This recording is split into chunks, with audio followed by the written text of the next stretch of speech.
Hello दोस्तों, स्वागत है आप सबका हमारे यूट्यूब चैनल सतह से फतह पर। आज का हमारा टॉपिक है भारतीय संविधान की अनुसूचियाँ। टॉपिक है भारतीय संविधान की अनुसूचियाँ। सबसे पहले हम जानेंगे कि भारतीय संविधान में मतलब मूल संविधान में जो अनुसूची कितनी थे, तो मूल संविधान में अनुसूची कुल 9 थे।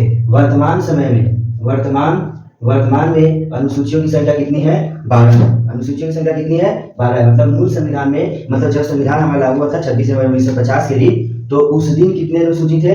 9 अनुसूचियां। और वर्तमान में भारतीय संविधान में कुल 12 अनुसूची शामिल है। तो 9 के बाद जो 10 है, 11 है और 12 है, ये अलग अलग वर्षों में जोड़ा गया है। ठीक है, इस पे भी चर्चा करेंगे। तो सबसे पहले हम शुरू करते हैं प्रथम अनुसूची। हमारा क्या है? प्रथम अनुसूची। प्रथम अनुसूची में भारतीय संघ के घटक मतलब प्रथम अनुसूची में भारत के 28 राज्य और 8 यूनियन टेरिटरीज मतलब 8 केंद्र शासित प्रदेश का जिक्र है। प्रथम अनुसूची में क्या है? संघ के घटक मतलब 28 राज्य और 8 केंद्र शासित प्रदेश का जिक्र किया गया है। वर्तमान समय में भारत में 28 राज्य और 8 केंद्र शासित प्रदेश हैं। अगला हमारा दूसरा अनुसूची है जिसमें जिक्र है वेतन, पेंशन एवं भत्ते। वेतन, पेंशन एवं भत्ते का जिक्र किया गया है। मतलब कि भारतीय संविधान की जो दूसरी अनुसूची है उसमें भारतीय राज्य व्यवस्था के प्रमुख पदाधिकारी मतलब क्या हो गया? पीएम, सीएम, कैग मतलब प्रधानमंत्री, राष्ट्रपति, महालेखा परीक्षक, विधानसभा के जो भी मुख्य सचिव होते हैं, विधानसभा के अध्यक्ष हो गए, ठीक है, विधान परिषद के सभापति, उपसभापति, इन सारे जो भी राज्य व्यवस्थीय पदाधिकारी है उनके मिलने वाले वेतन, पेंशन एवं भत्तों का उल्लेख मिलता है, जिसे हम लोग इमोलुमेंट्स के नाम से जानते हैं। अगला है हमारा तृतीय अनुसूची में भारतीय राज्य व्यवस्था के मुख्य पदाधिकारी जैसे सीएम, पीएम, कैग हो गए, स्पीकर हो गए, इन सभी के द्वारा लिए जाने वाले शपथ का जिक्र है। किसका जिक्र है? शपथ का जिक्र है। मतलब तृतीय अनुसूची में भारतीय राज्य व्यवस्था के मुख्य पदाधिकारी यथा सीएम, पीएम, कैग, स्पीकर, विधानसभा के जो सभापति है, उपसभापति है, इन सभी को जो मिलने वाले जो ये शपथ लेते हैं उनके शपथ का जिक्र है। मतलब एफर्मेशन। किसकी बात है? एफर्मेशन। चौथी अनुसूची है राज्यसभा में सीटों के आवंटन से। चौथी अनुसूची है राज्यसभा में विभिन्न राज्य और जो केंद्र शासित प्रदेश है उसमें राज्यसभा की कितने सीटें होंगे। जैसे बिहार, जैसे हम बात करते हैं बिहार, तो बिहार में राज्यसभा के सीट कितने हैं? 16 है। बिहार में लोकसभा का सीट कितना है? लोकसभा कितना है? 40 है। विधानसभा बिहार में कितने हैं? विधानसभा का सीट कितना है? 243 है। और विधान परिषद की सीट कितने हैं? 75 है। तो ये बात हो गई चौथी अनुसूची। चौथी अनुसूची में क्या है कि विभिन्न राज्य और केंद्र शासित प्रदेश में जो राज्यसभा का सीट कितने होंगे इसके बारे में। पांचवी अनुसूची में है विभिन्न अनुसूचित क्षेत्र एवं अनुसूचित जनजाति के प्रशासन और नियंत्रण की बात कही गई है। पांचवी अनुसूची में है विभिन्न अनुसूचित क्षेत्र एवं अनुसूचित जनजाति के प्रशासन की बात है। मतलब इसको हम ये समझे, पांचवी अनुसूची में असम, मेघालय, त्रिपुरा और मिजोरम राज्य को छोड़ करके बाकी जितने भी राज्य है उस सभी में जितने अनुसूचित जनजाति या अनुसूचित क्षेत्र हैं उसके प्रशासन की बात कही गई। अब यहाँ सवाल है कि अनुसूचित क्षेत्र क्या है? अनुसूचित क्षेत्र किसको डिफाइन करेगा? तो अनुसूचित क्षेत्र उसको बोलते हैं जो भारतीय संविधान के 5वीं अनुसूची में दर्ज है या फिर जिसकी व्याख्या संविधान में किया गया है। अब हम छठी अनुसूची की बात करें तो छठी अनुसूची में है मिजोरम, त्रिपुरा, मेघालय और असम के अनुसूचित जनजाति के प्रशासन या अनुसूचित क्षेत्रों के प्रशासन की बात कही गई है। यहाँ तक हम समझ गए। अब हम बात करेंगे 7वीं अनुसूची के बारे में, जो कि बहुत ही इंपॉर्टेंट है। 7वीं अनुसूची के बारे में बात करने जा रहे हैं, जो कि क्या है? 7वीं अनुसूची क्या है? संघ मतलब फेडरलिज्म जो है, मतलब 7वीं अनुसूची में है राज्य और केंद्र शासित प्रदेश, राज्य एवं केंद्र शासित प्रदेश के बीच शक्ति का विभाजन। राज्य एवं केंद्र शासित प्रदेश के बीच जो शक्ति का विभाजन, मतलब भारतीय संविधान जो है कहीं ना कहीं संघवाद की ओर उन्मुख है। भारतीय संविधान जो है संघवाद की ओर उन्मुख है और यह संघवाद सेपरेशन ऑफ पावर या segregation of power between state and union territories के प्रिंसिपल पर आधारित है। उसी भारतीय संविधान की जो 7वीं अनुसूची है उसमें क्या बात किया गया है? राज्य और केंद्र शासित प्रदेश के बीच शक्ति के विभाजन के लिए 3 सूची दिया गया है। राज्य एवं केंद्र शासित प्रदेश के बीच शक्तियों के विभाजन के लिए 3 सूची दिए गए हैं। क्या दिए गए हैं, 3 सूची दिए गए हैं। सूची मतलब यहाँ पर लिस्ट है, 3 लिस्ट है। पहला लिस्ट की बात हम करें तो वे क्या है, संघ सूची, संघ सूची। दूसरा है राज्य सूची, राज्य सूची। और तीसरा है समवर्ती सूची। तीसरा हमारा क्या है, समवर्ती सूची। अब क्या है, संघ सूची। संघ सूची में ऐसे विषयों को शामिल किया गया है जो राष्ट्रीय महत्व के हैं। संघ सूची में ऐसे विषयों को शामिल किया गया है जो राष्ट्रीय महत्व के हैं। वर्तमान में इसमें कितने विषय हैं, वर्तमान में इसमें 100 विषय है। जैसे क्या हो गया, रेल डाक सेवा, रेल हो गया, डाक सेवा हो गया, प्रतिरक्षा हो गया, प्रतिरक्षा मतलब डिफेंस है। ये सारी चीजें किसमें है, संघ सूची में है। वर्तमान में संघ सूची में 100 विषय है, जैसे रेल डाक सेवा, प्रतिरक्षा है, ये सारी चीजें है। बैंकिंग एवं वित्तीय नियमावली है। उसके बाद दूसरा क्या है, राज्य सूची। राज्य सूची में ऐसे विषयों को शामिल किया गया है जो अलग अलग राज्य के हित के हैं। मतलब इस विषय में, मतलब राज्य सूची में जो विषय है उस पर कानून बनाने का अधिकार सिर्फ और सिर्फ राज्य सरकार को है। राज्य सूची में जो विषय है, कानून बनाने का अधिकार किसको है, कानून का अधिकार किसको है, राज्य सरकार को है। मतलब संबंधित राज्य सरकार को यह अधिकार है कि राज्य सूची से संबंधित विषयों पर खुद से कानून बनाए। जैसे इसमें वर्तमान में 61 विषय है। वर्तमान में इसमें कितने विषय हैं, वर्तमान समय में इसमें 61 विषय है। इसमें हो गया जैसे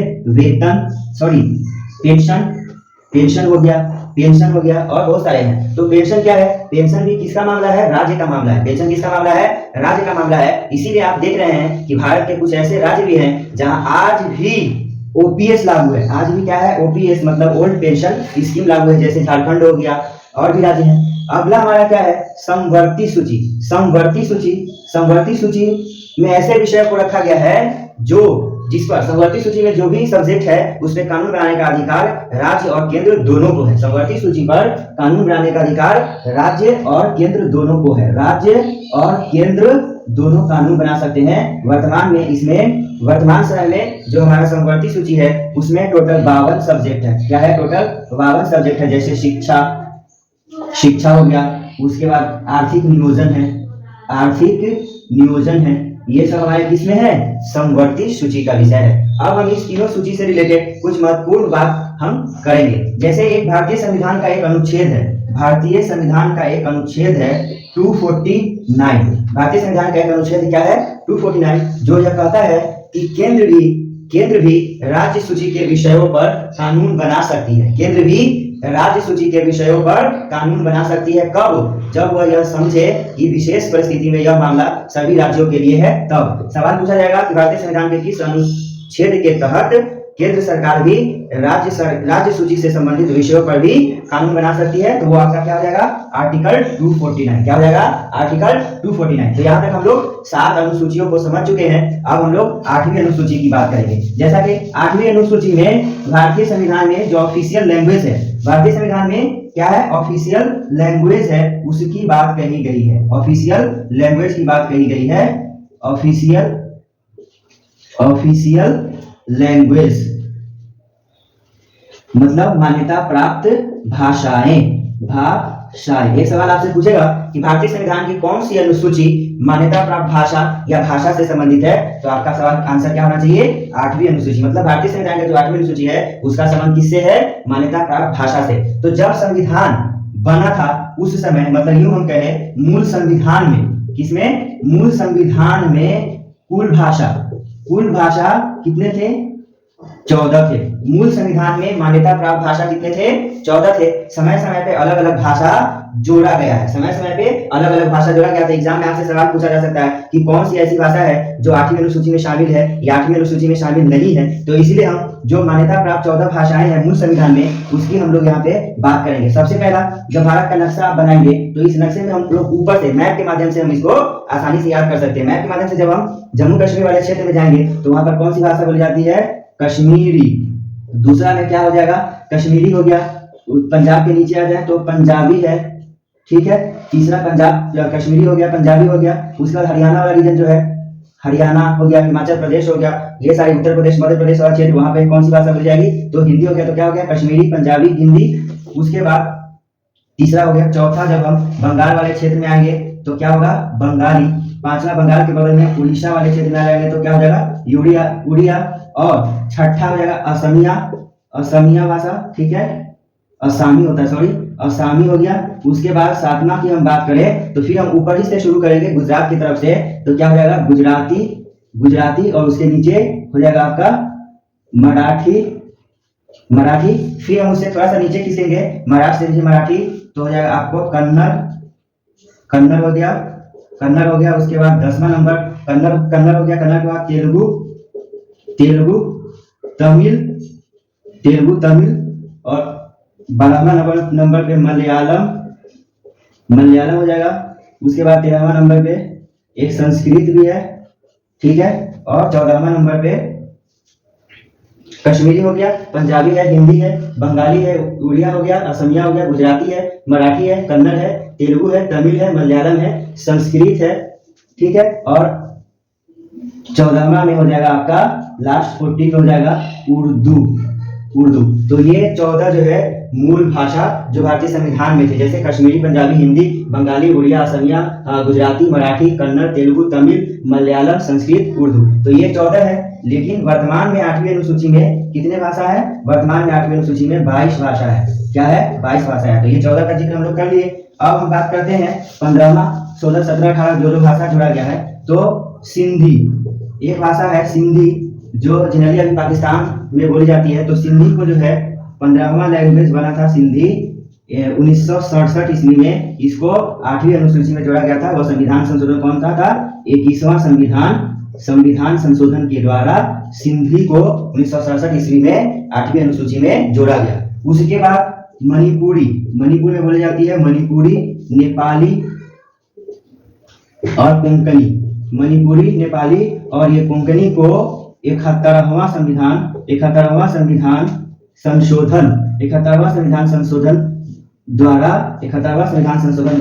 8वीं अनुसूची में जोड़ा गया। अब अगला है मैथिली, संथाली, डोगरी और बोडो, मैथिली, संथाली, डोगरी और बोडो, इसको 52वां संविधान